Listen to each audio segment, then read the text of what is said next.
Всем привет, меня зовут Аня, это канал Рукоделия, и сегодня мы поговорим о тех изделиях, которые я вязала, пока мы с вами не виделись. Также я покажу изделия, которые я ношу на регулярной основе в холодный период. Вот здесь они у меня висят, и я их буду примерять на себя для большей наглядности и покажу, как я их сочетаю с аксессуарами. Также покажу и расскажу о вязальной неудаче, я бы даже сказала о провале. Обо всем об этом в этом видео.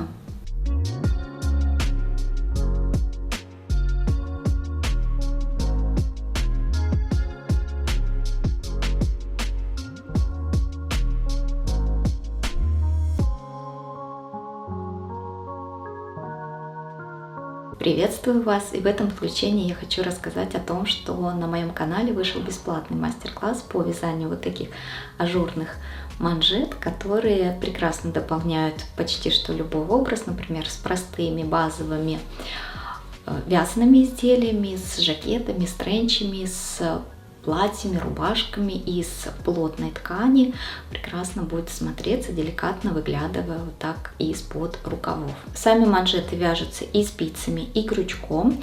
В моем случае это номер 3,5, и я вязала из пряжи Alize Cotton Gold, цвет номер 55, насколько я помню. И по расходу на пару манжет у меня уходит чуть меньше 50 граммов в зависимости от размеров манжет, от высоты и от количества оборок. В мастер-классе я предлагаю разные варианты, то есть манжеты могут быть повыше, пониже, как в данном случае, могут быть двухцветными, как на манжетах, которые я показывала в прошлый раз. Край может заканчиваться вот такими элементами в виде пико, делая его более заостренным, или же без этих элементов, тогда край будет более волнообразным. То есть обо всех этих нюансах я рассказываю в мастер-классе. При желании можно связать тот или иной вариант. В сами манжеты я вставляю резинку, которая хорошо плотно держится на запястьях, но этого делать не обязательно. Мне лично такой вариант больше нравится. Мне нравится, что манжеты плотно сидят на руке и никуда не соскальзывают. Схема вязания ажурной части манжет есть как и в самом мастер-классе, так и в других соцсетях. В Телеграме, например, вы можете себе ее сохранить.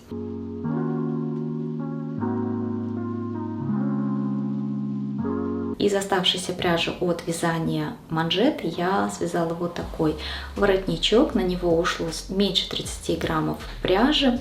То есть здесь узор я использовала тот же, что и на манжетах, только вязала его поперечным вязанием. То есть здесь есть и лицевые, и изнаночные ряды, в то время как на манжетах только лицевые. Вяжутся они по кругу. И изначально я связала шнур айкорд спицами и потом уже поднимала крючком петли и вязала уже этот узор. По сути, у меня получилась просто ажурная полоса, но по-хорошему нужно, чтобы посередине раппорт вывязывался чуть чаще, тогда бы воротник лучше ложился сзади. Сразу покажу вариант двухцветных манжет, которые хорошо сочетаются вот с таким воротничком.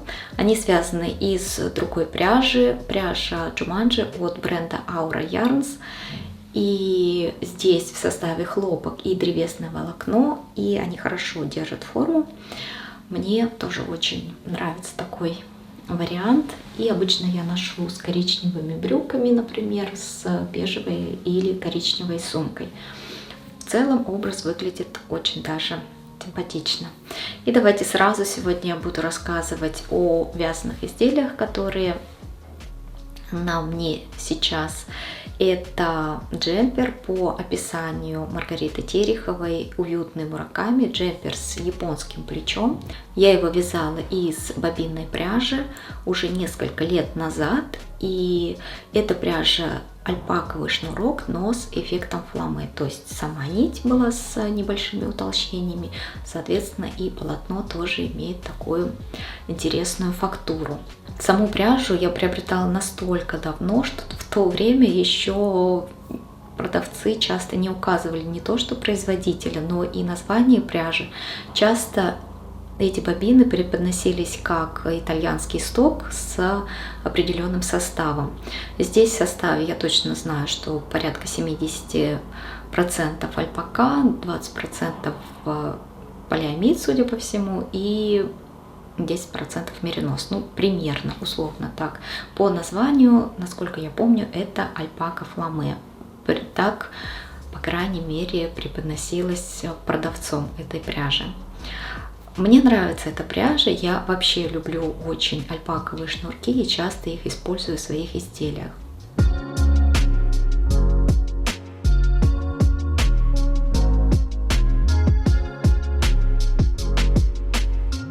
Еще одно изделие, о котором сегодня хотела рассказать, это кардиган, базовый в моем гардеробе, часто его использую, ему уже тоже несколько лет, как и джемперу. И вязала я его сверху вниз с японским плечом из бобинной пряжи, также альпакового шнурка, но уже здесь другой производитель. Мне очень нравится этот кардиган, часто его ношу, но не очень он мне подходит по цвету. То есть я либо использую его с контрастным низом в расстегнутом варианте, либо в застегнутом, но уже с аксессуарами. Например, вот такой у меня есть шарфик-круассанчик по мотивам шарфика Софи от Petit Knit. Я его вязала пару лет назад из пряжи Gazal Happy Fit. Вообще эта пряжа позиционируется как носочная, но она очень мягкая, и за основу здесь взята мериносовая шерсть. Пряжа представлена в 100-граммовых пасмах, но изначально она разделена на две маленькие пасмы по 50 граммов. И когда я вязала, начиная с одного угла, я делала прибавки по одной стороне до тех пор, пока не закончилась одна пасма, присоединила вторую и, соответственно, делала убавки уже. Но в результате я вижу, что эти две пасмы были немножко разного оттенка. Я думаю, что на камере сейчас это будет видно, что посередине есть граница отличия одной и второй пасмы, но в надетом виде этого практически незаметно. Давайте я примерю, и мы посмотрим разницу. То есть этот шарфик я могу завязать вообще как угодно, и он более-менее хорошо ложится. 100 граммов носочной пряжи, и такой прекрасный шарфик получается. И повторюсь еще раз, когда я использую этот кардиган на выход, то я чаще всего дополняю его какими-то такими аксессуарами. И давайте дополним еще образ манжетами. Я взяла белые. И обычно резинки на рукавах я немного подгибаю, чтобы их не было видно. Вот так. И, кстати говоря, если по какой-то причине у вас стали рукава короткими или вам не хватило пряжи, то всегда можно надвязать вот такую ажурную часть по рукавам, и тогда это будет очень даже симпатично. Сейчас это актуально, можно добавлять ажуры и по планкам, по низу изделия, и по рукавам. Вот так выглядит с белыми манжетами. Бежевые я бы сюда добавлять не стала, поскольку цвета, мне кажется, не очень сочетаются друг с другом. Бежевый цвет кардигана и манжет отличаются, и они немного спорят друг с другом. Но вместо шарфика можно попробовать добавить белый воротничок. Давайте попробуем.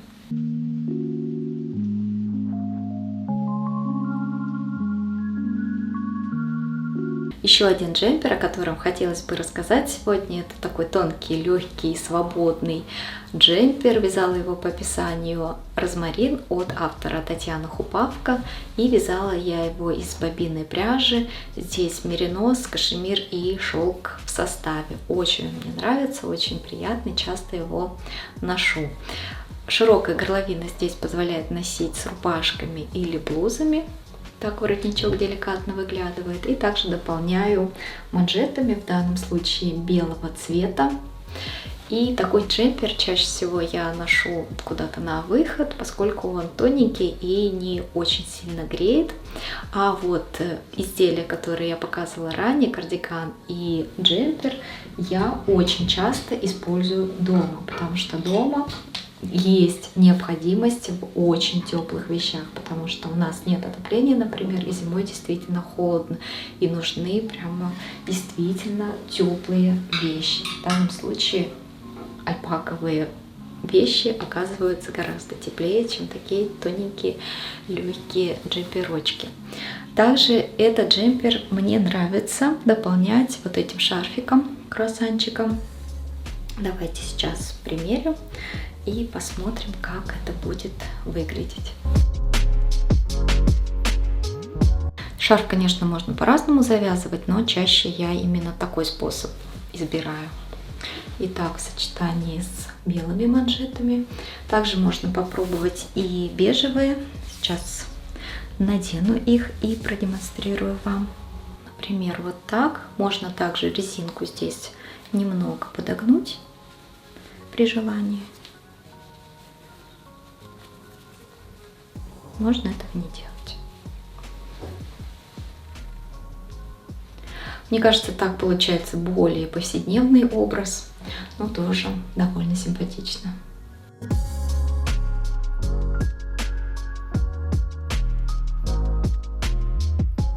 И если говорить об плечевых изделиях, которые мы с вами посмотрели, то в целом они составляют базу моего гардероба. Их немного, но тем не менее я нежно люблю эти вещи, бережно к ним отношусь.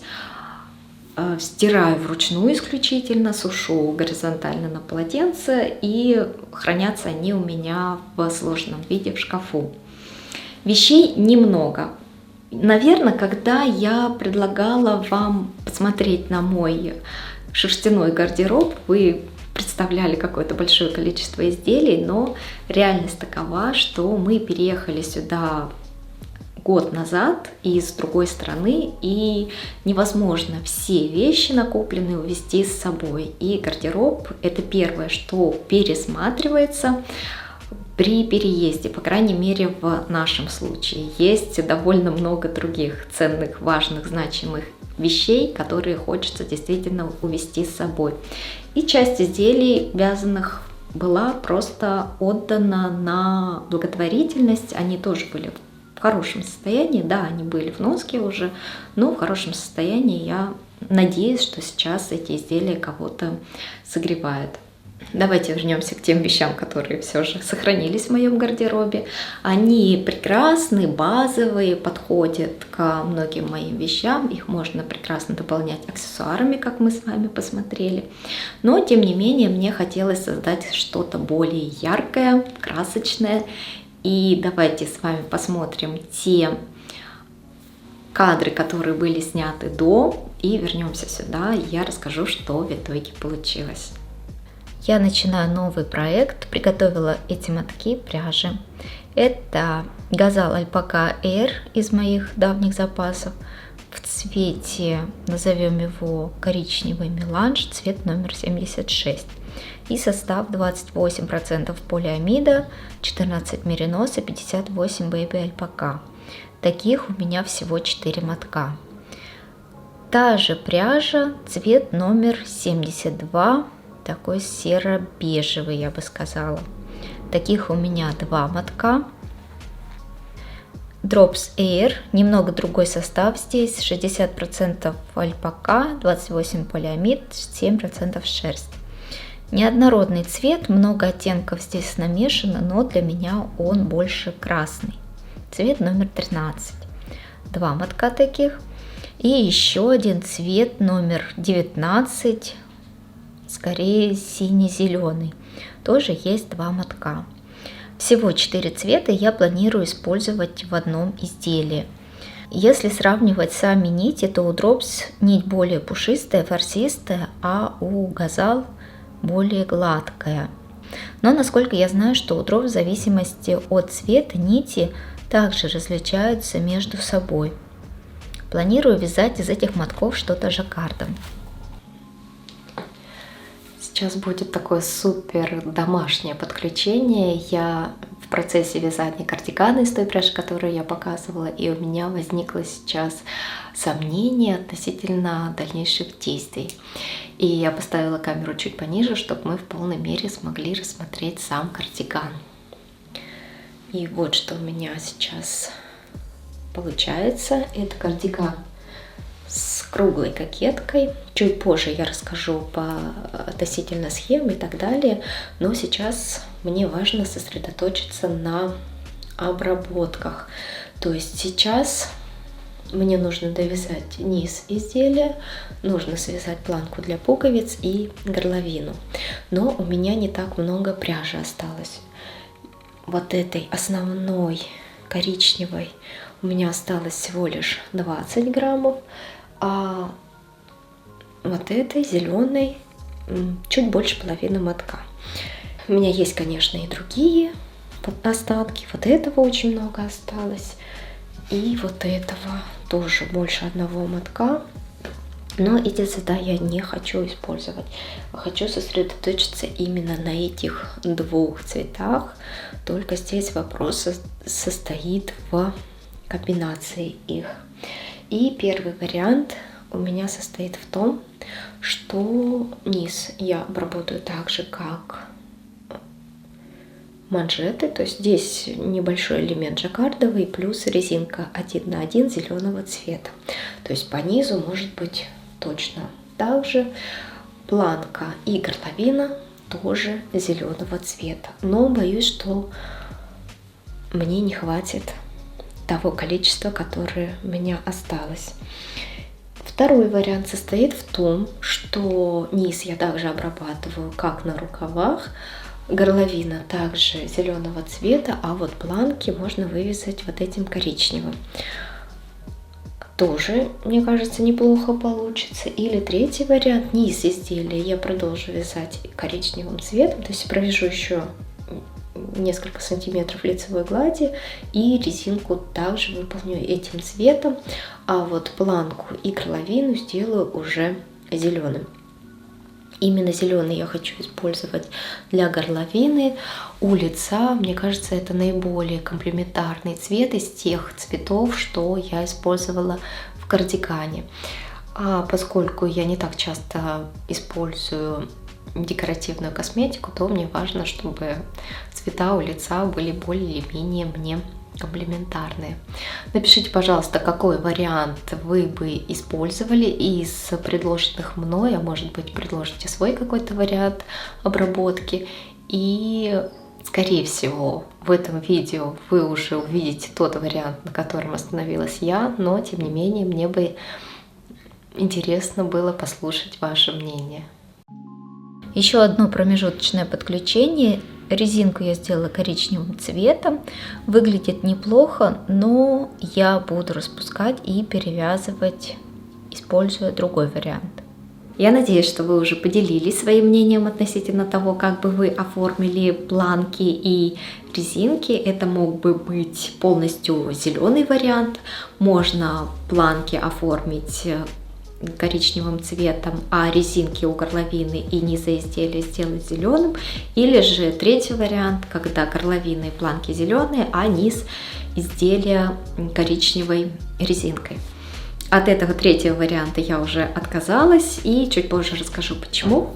Но сейчас давайте остановимся на том, откуда же взята схема жаккардовой кокетки. Первоначально она была опубликована в журнале Навита, и схема, вернее не сама схема, а описание джемпера было переведено впоследствии на русский язык. Я оставлю ссылку на это описание само, но оттуда я взяла только схему вязания именно жаккардовой кокетки. И еще ранее я увидела использование этой схемы в свитере, который связала и выпустила мастер-класс Ольга с канала Северное Вязание. Но она тоже использует только схему вязания жаккардовой кокетки, а расчеты у нее свои. Так что ссылку на это видео я также оставлю. Я демонстрирую кардиган сразу на себе, но он не совсем готов, в нем не хватает пуговиц. И, как вы видите, планки все и резинки я выполнила зеленым цветом. Да, для этого мне пришлось докупить еще один моток пряжи Air, но тем не менее результат мне этот больше нравится. Самое сложное оказалось это найти подходящие по цвету пуговицы. Мне хотелось именно зеленые в тон к планке, но пока что мои поиски не увенчались успехом. Хотя у меня есть один вариант, я купила пуговицы бежево-коричневой цветовой гамме. Они неплохо сюда подходят по цвету, но мне не хотелось создавать еще дополнительный цветовой акцент в виде таких пуговиц по планке. Хотя, если я не найду ничего подходящего зеленого цвета, то пришью и эти пуговицы. Они с двух сторон имеют разный узор. Здесь тоже можно поиграться и выбрать подходящий. Эти пуговицы от бренда Drops. И диаметр их 20 миллиметров. И по планке я сделала 6 отверстий, как раз подходящих под этот диаметр пуговиц. Сам кардиган я вывязывала сверху вниз, вывязывая круглую кокетку, но поворотными рядами по схеме уже ранее оговоренной из журнала Новита.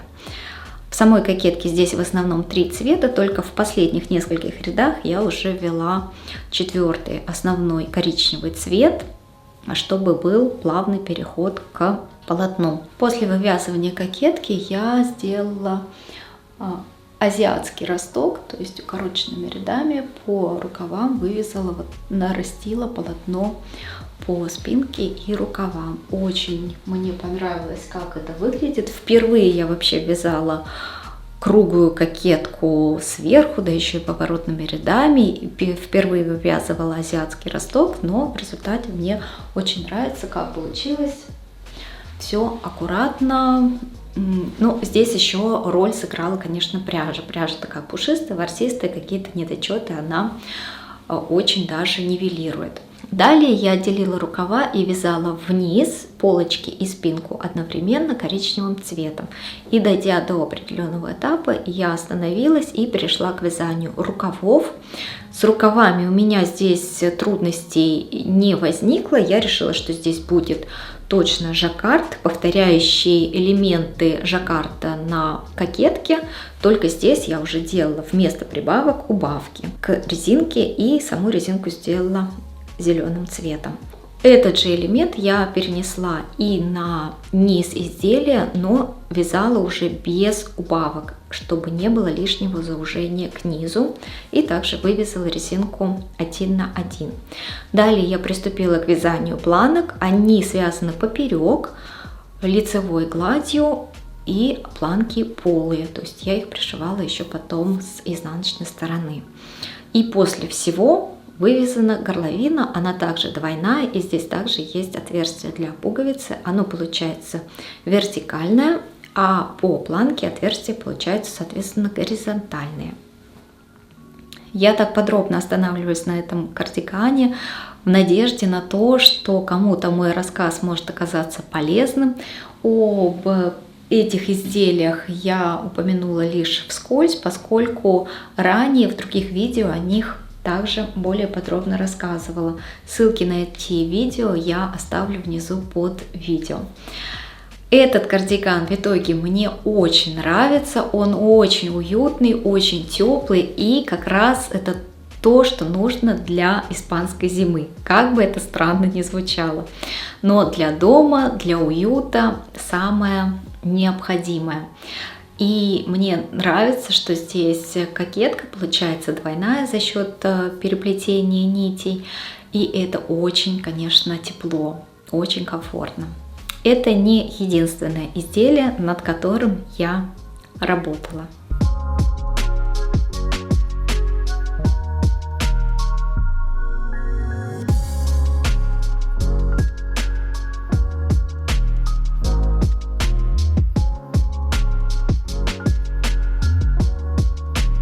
я чуть не забыла рассказать о том, почему я отказалась от версии с коричневой резинкой по низу, когда я связала. Я примерила и поняла, что мне такой вариант не подходит из-за особенностей моей фигуры. У меня визуально довольно узкие бедра, и при сочетании с акцентным верхом это делало мою фигуру просто непропорциональной. И поэтому мне нужно было немножко сбалансировать акцентный верх еще и акцентным низом. Но если бы у меня наоборот были довольно широкие бедра и внимание к ним дополнительного мне бы не хотелось привлекать, то тогда этот вариант очень даже был хорош. Просто резинка в тон основному полотну.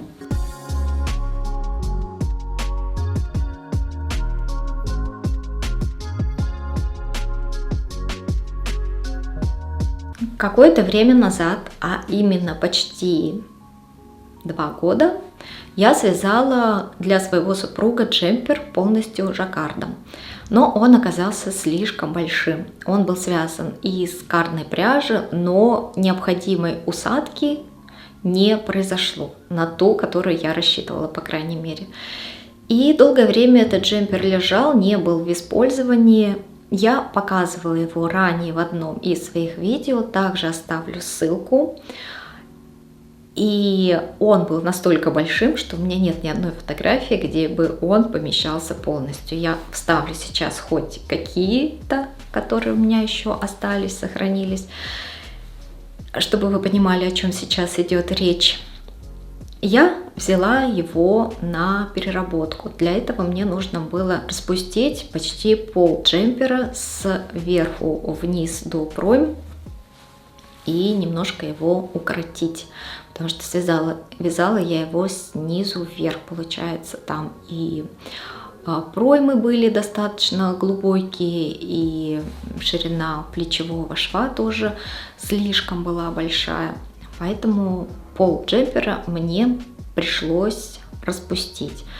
Но перед тем, как этим заняться, я его решила постирать в стиральной машине здесь, в надежде, что он немножко, может быть, усядет. Но этого не произошло, хотя здесь режим шерсти на стиральной машине в этой квартире довольно жестокий, я бы сказала. Там температура стоит 40 градусов, и количество оборотов, которое предлагается по умолчанию, 1200, но я, конечно, уменьшаю это количество до 600. Это самый минимум, который возможен на этой машинке. И при таких раскладах, при 40 градусах и 600 оборотах, джемпер никак не изменился в своих размерах. Поэтому я решила все-таки заняться им основательно. И сейчас мы посмотрим некоторые кадры, которые были сняты до, как это происходило, и мы вернемся сюда, и я расскажу, что в итоге вышло. Я начала перевязывать джемпер, уже отсоединила рукава. Сейчас буду распускать горловину и верхнюю часть джемпера примерно до этого момента, и отсюда начну уже вывязывать снова проймы. И мне не нравится здесь горловина, она немного фалдит. Джемпер в итоге будет примерно на 5-7 сантиметров короче. И, соответственно, нужно перевязать окаты рукавов тоже.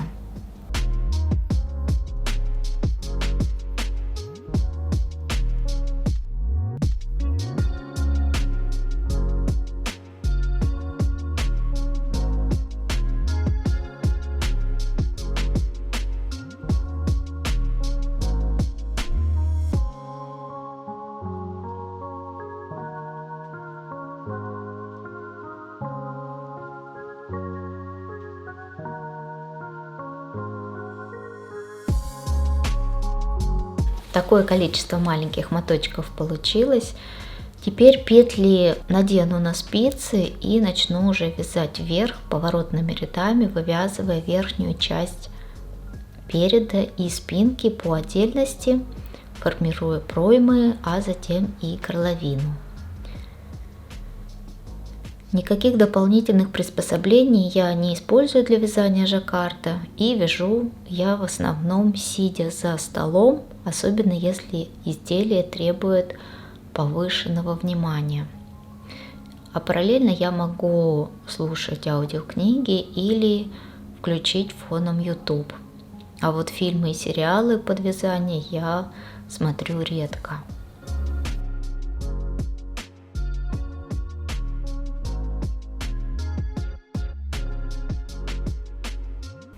Верхняя часть связана, я уже шила по плечевым швам, сделала горловину. С одной стороны проймы уже спрятала даже все кончики, осталось только с другой немного, и на рукавах примерно столько же.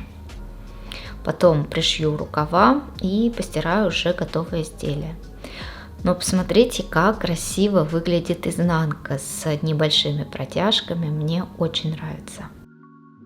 Джемпер был сшит, постиран, и какая-то цепь абсолютно нелепых случайностей привела к тому, что он свалялся.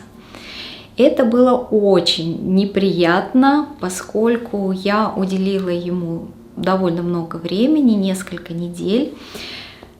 И я получила то, что получила. Я готова продемонстрировать вам тоже этот результат. Вот что в итоге вышло. Он, конечно, сел по размеру, и само полотно стало такое, валенное. Какие-то способы реанимации сваленного полотна я попробовала, но они не увенчались успехом.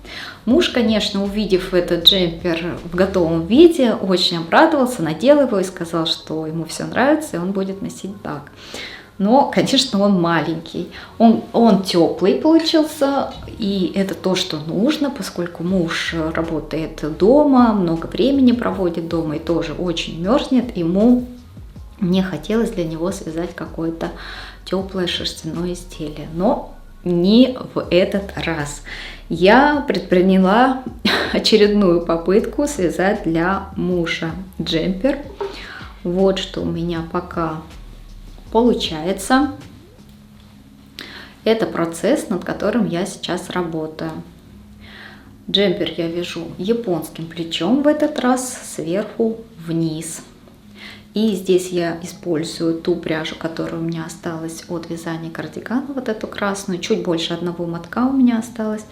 И еще вот такую оливковую. Оливковая у меня тоже один моток.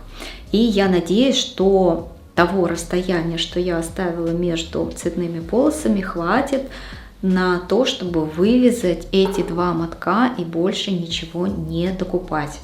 Основной цвет у меня серый, это бобинная пряжа альпаковая, тоже альпаковый шнурок. И ее у меня достаточно, я думаю, что мне хватит. Я перевязывала уже верхнюю часть раза 3, и это 4-я версия, и она самая полная.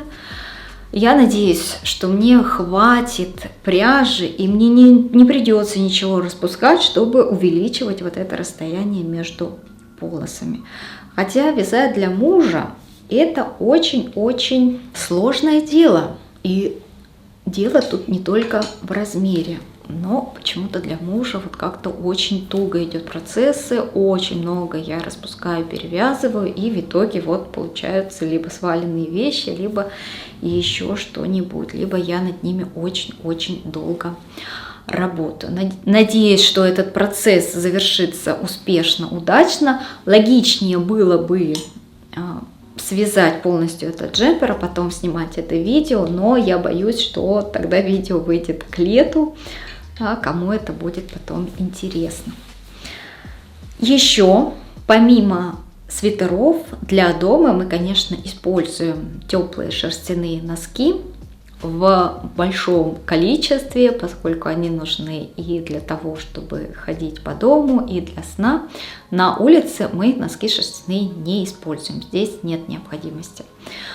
И я хочу показать вам 2 пары носков, которые я связала когда-то, не в этом году и даже не в прошлом году, но их не показывала, поэтому хочу их продемонстрировать, чтобы они у меня тоже были зафиксированы в видео. Вот это первая пара носков, связаны они хеликсом из 2 пряж, Обе от Lana Grossa. Одна с люрексом и градиентом. Пряжа называется Элеганза, а вторая просто моточек однотонной такой сиреневой пряжи. По-моему, она называется Уни. Носки полностью вывязаны хеликсом от резинки до мыска, только пятка здесь из одной пряжи, которая с люрексом. У меня давно лежали эти две пряжи в запасах, и хотела я их использовать вместе. Изначально я пробовала вязать способом, описанным в описании теплый хеликс от теплой же Маши, но тогда узор практически не читался, поскольку эти две пряжи очень близки по цвету. Для теплого хеликса все-таки более контрастные пряжи лучше выбирать, на мой взгляд. И поэтому я решила использовать здесь обычный хеликс, то есть здесь полосочки, которые меняются каждый ряд. Вот такие носки получились на примерно 39-40.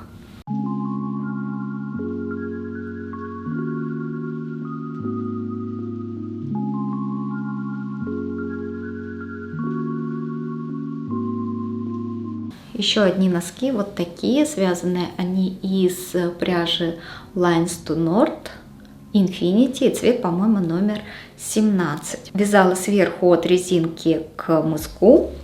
Узор здесь, можно сказать, ломаная резинка 2 на 2.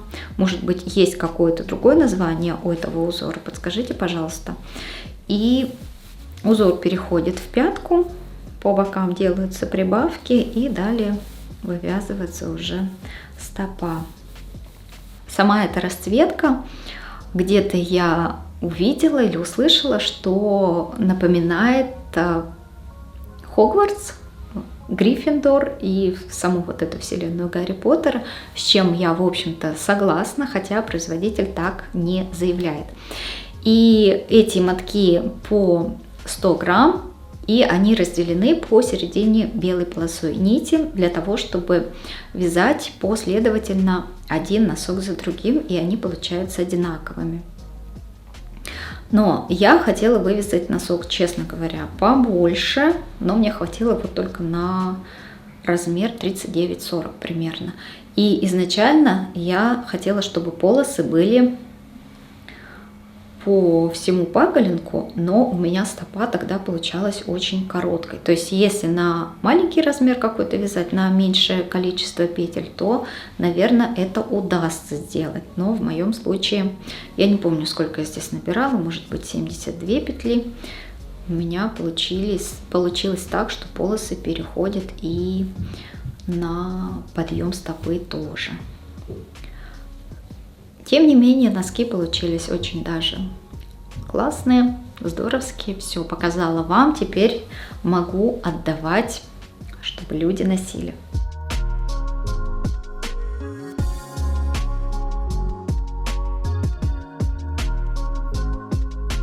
И на этом я буду заканчивать это видео. Я надеюсь, что оно было интересным для вас, полезным, вдохновляющим. Напишите, пожалуйста, ваше мнение относительно тех изделий, что мы сегодня с вами смотрели, относительно старичков в моем гардеробе, кардигана, который я вязала совсем недавно. Можете посочувствовать мне или позлорадствовать относительно вот этого джемпера мужского, или пожелать удачи в вязании этого джемпера. Надеюсь, что здесь все сложится благополучно. И я напоминаю, что на канале вышел бесплатный мастер-класс по вязанию манжет, связав который вы сможете добавить в свой гардероб немного трендового аксессуара. Увидимся с вами совсем скоро. Вяжите с удовольствием. Пока!